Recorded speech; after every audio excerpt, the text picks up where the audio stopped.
ओम श्री परमात्मने नमः। यथार्थ गीता अध्याय 2 श्लोक 64 और 65। राग द्वेष वियुक्तेस्तु विषयानिन्द्रियैश्चरन् आत्मवश्यै विधेयात्मा विषादम् अधिगच्छति।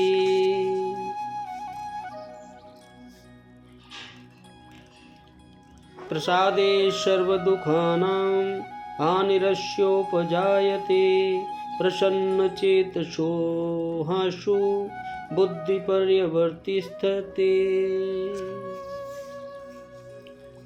भगवान कह रहे हैं अर्जुन, परंतु अपने अधीन किए हुए अंतःकरण वाला साधक अपने वश में की हुई राग द्वेष से रहित इंद्रियों द्वारा विषयों में विचरण करता हुआ अंतःकरण की प्रसन्नता को प्राप्त होता है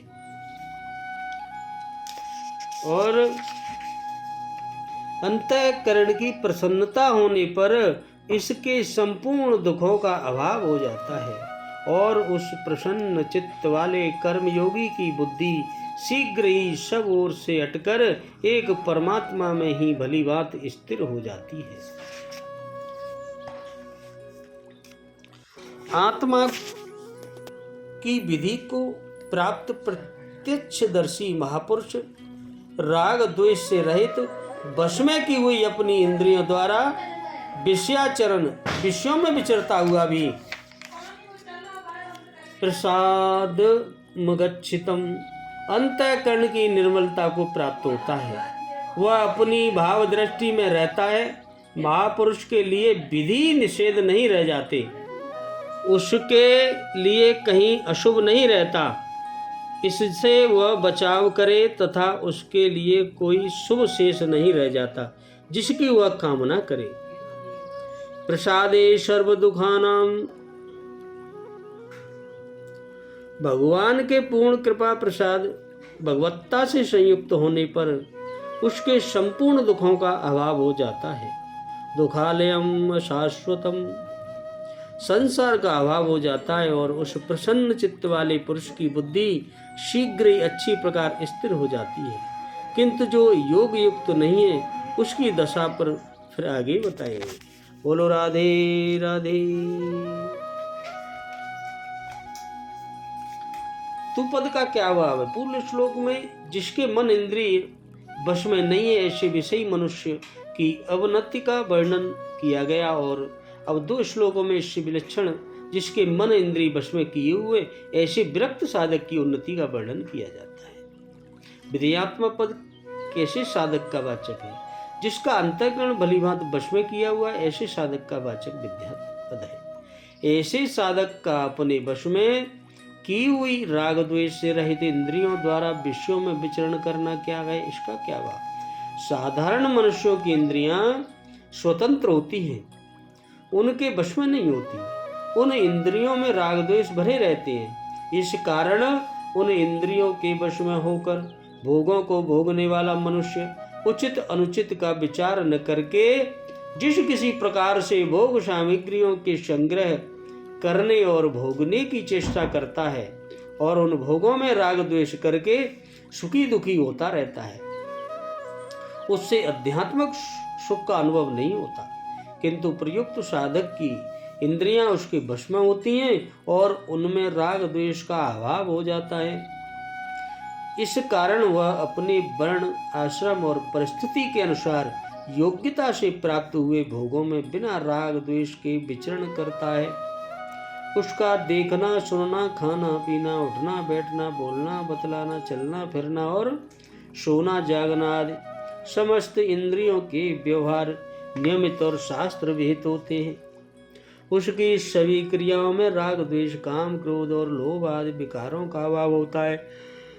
यही उसका अपने बस में की हुई राग द्वेष रहती इंद्रियों द्वारा विषयों में विचरण करना है। पहले 59वें श्लोक में यह कहा जा चुका है कि परमात्मा साक्षात्कार हुए बिना राग द्वेष का नाश नहीं होता और यहाँ राग द्वेष रहित होकर विषयों में विचरण करने से प्रसाद को प्राप्त होकर स्त्री बुद्ध होने की बात कही गई। यहाँ के इस कथन से ऐसा प्रतीत होता है कि परमात्मा की प्राप्ति से पूर्व भी राग द्वेष का नाश संभव है। अतः इन दोनों कथनों में जो विरोध प्रतीत होता है उसका समन्वय कैसा है? दोनों में कोई विरोध नहीं है, क्योंकि वहाँ 59वें श्लोक में तो राग द्वेष का अत्यंत अभाव बतलाया गया और यह राग द्वेष रहित इंद्रियों द्वारा विषय सेवन की बात कहकर राग द्वेष के सर्वथा अभाव की साधना बताई गई। तीसरे अध्याय के 40वें श्लोक में इंद्रियां, मन और बुद्धि इन तीनों की ही काम का अधिष्ठान बताया है।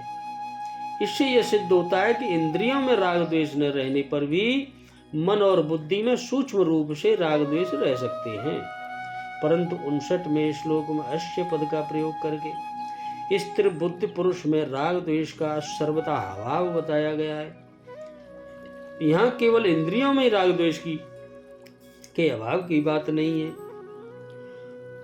इंद्रियों से विषयों का संयोग न होने देना यानी बाहर से विषयों का त्याग, इंद्रियों का संयम और इंद्रियों का राग द्वेष से रहित हो जाना, इन तीनों में श्रेष्ठ और भगवत प्राप्ति में विशेष सहायक कौन है? तीनों ही भगवान की प्राप्ति में सहायक है, किंतु इनमें बाह्य विषय त्याग की अपेक्षा इंद्रिय संयम और इंद्रिय संयम की अपेक्षा इंद्रियों का राग द्वेष रहित होना विशेष उपयोगी और श्रेष्ठ है। यद्यपि यहाँ विषयों का त्याग भी भगवान की प्राप्ति में सहायक है, परंतु जब तक विषयों का संयम और राग द्वेष का त्याग न हो तब तक केवल बाह्य विषयों के त्याग से विषयों की पूर्ण निवृत्ति नहीं हो सकती और न कोई सिद्धि ही प्राप्त होती है। तथा ऐसी बात भी नहीं है कि बाह्य विषय का त्याग किए बिना इंद्रिय संयम हो ही नहीं सकता, क्योंकि भगवान की पूजा, सेवा, जप और विवेक वैराग्य आदि दूसरे उपायों से सहज ही इंद्रिय संयम हो जाता है और इंद्रिय संयम को जाने पर अनायास ही विषयों का त्याग किया जा सकता है।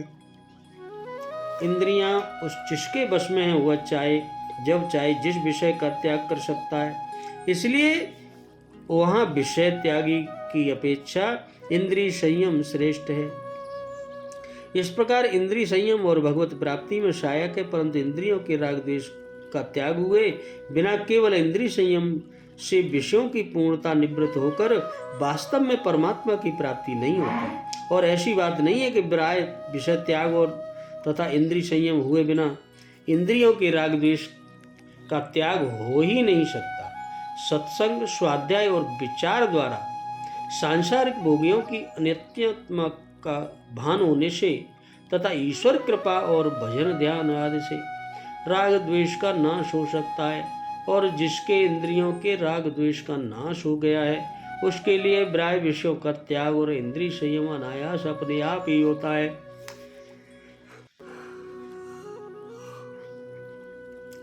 जिसका इंद्रियों के विषयों में राग द्वेष नहीं है वह पुरुष यदि बाह्य रूप से विषयों का त्याग न करे तो विषयों में विचरण करता हुआ ही परमात्मा को प्राप्त कर सकता है। इसलिए इंद्रियों का राग द्वेष से रहित होना विषयों के त्याग और इंद्रिय संयम से भी श्रेष्ठ है। प्रसादम पद यहाँ इसका वाचक। वश में की हुई इंद्रियों द्वारा बिना राग द्वेष के व्यवहार करने से साधक का अंतःकरण शुद्ध और स्वच्छ हो जाता है। इस कारण उसमें आध्यात्मिक सुख और शांति का अनुभव होता है। उस सुख और शांति का यह प्रसादम पद है। इस सुख और शांति के हेतु रूप अंतःकरण की पवित्रता को और भगवान के अपहरण की हुई वस्तु अंतःकरण को पवित्र करने वाली होती है, इस कारण उसको भी प्रसाद कहते हैं। परंतु अगले श्लोक में उपर्युक्त पुरुष के लिए प्रसन्न चेतस का प्रयोग किया गया। यह प्रसादम पद का अर्थ अंतःकरण की आध्यात्मिक प्रसन्नता मानना ही ठीक मालूम होता है। अंतःकरण प्रसन्नता से सारे दुखों का अभाव कैसे हो जाता है? पापों के कारण ही मनुष्य को दुख होता है और कर्मयोग के साधन से पापों का नाश होकर अंतःकरण विशुद्ध हो जाता है तथा शुद्ध अंतःकरण में ही उपयुक्त सात्विक प्रसन्नता होती है। इसलिए सात्विक प्रसन्नता से सारे दुखों का अभाव बतलाना न्याय संगत ही है, बिल्कुल सत्य है। सर्व दुखानाम पद किनका वाचक है? इसका क्या भाव है? अनुकूल पदार्थों के वियोग और प्रतिकूल पदार्थों के संयोग से जो आध्यात्मिक, अधिदैविक और आध्य भौतिक नाना प्रकार के दुख सांसारिक मनुष्य को प्राप्त होते हैं, उन सब का वाचक या दुखा नाम पद है। उपयुक्त साधक को आध्यात्मिक सात्विक प्रसन्नता का अनुभव हो जाने के बाद उसे किसी भी वस्तु के संयोग वियोग से किंच मात्र भी दुख नहीं होता। वो सना आनंद में मग्न रहता है। यही संपूर्ण दुखों का अभाव हो जाना है। प्रसन्न चित्त वाले योगी की बुद्धि शीघ्र ही सब ओर से हटकर भली भांति परमात्मा में स्थिर हो जाती है। इस कथन का क्या भाव है? इससे यह भाव दिखलाया गया है कि अंतःकरण के पवित्र हो जाने पर जब साधक को आध्यात्मिक प्रसन्नता प्राप्त हो जाती है, तब उसका मन क्षण भर भी उस सुख और शांति का त्याग नहीं कर सकता। इस कारण उसके अंतःकरण की वृत्तियां सब ओर से हट जाती हैं और उसकी बुद्धि शीघ्र ही परमात्मा के स्वरूप में स्थिर हो जाती है। फिर उसके निश्चय में एक सच्चिदानंद घन परमात्मा से भिन्न कोई वस्तु नहीं रहती। अर्जुन का प्रश्न स्थिति प्रज्ञ सिद्ध पुरुष के विषय में था। इस श्लोक में साधक का वर्णन है, क्योंकि इसका फल प्रसाद की प्राप्ति के द्वारा शीघ्र ही बुद्धि का स्थिर होना बतलाया गया है। अतएव अर्जुन के चौथे प्रश्न का उत्तर इस श्लोक में कैसे माना जा सकता है? यद्यपि अर्जुन का प्रश्न साधक के संबंध में नहीं है, परंतु अर्जुन साधक है और भगवान उन्हें सिद्ध बनाना चाहते हैं। अतएव सुगमता के साथ उन्हें समझाने के लिए भगवान ने पहले साधक की बात कहकर अंत में 71वें श्लोक में उसका सिद्ध में उपसंहार कर दिया। अर्जुन के प्रश्न का पूरा उत्तर तो उस उपसंहार में ही है। उसकी भूमिका का आरंभ इसी श्लोक में हो जाता है। अतएव अर्जुन के चौथे प्रश्न का उत्तर यहीं से आरंभ होता है, ऐसा ही मानना उचित है। इस प्रकार मन और इंद्रियों को वश में करके अनासक्त भाव से इंद्रियों द्वारा व्यवहार करने वाले साधक को सुख शांति और स्थिति प्रज्ञ अवस्था प्राप्त होने की बात कहकर अब आगे 2 श्लोकों में विपरीत, जिसके मन इंद्रिय जीते हुए नहीं, ऐसे विषय आसक्त मनुष्य में सुख शांति का अभाव दिखलाकर विषयों के संग से उसकी बुद्धि के विचलित हो जाने के भाव प्रकार बतलाते हैं। बोलो राधे राधे, जय श्री कृष्ण।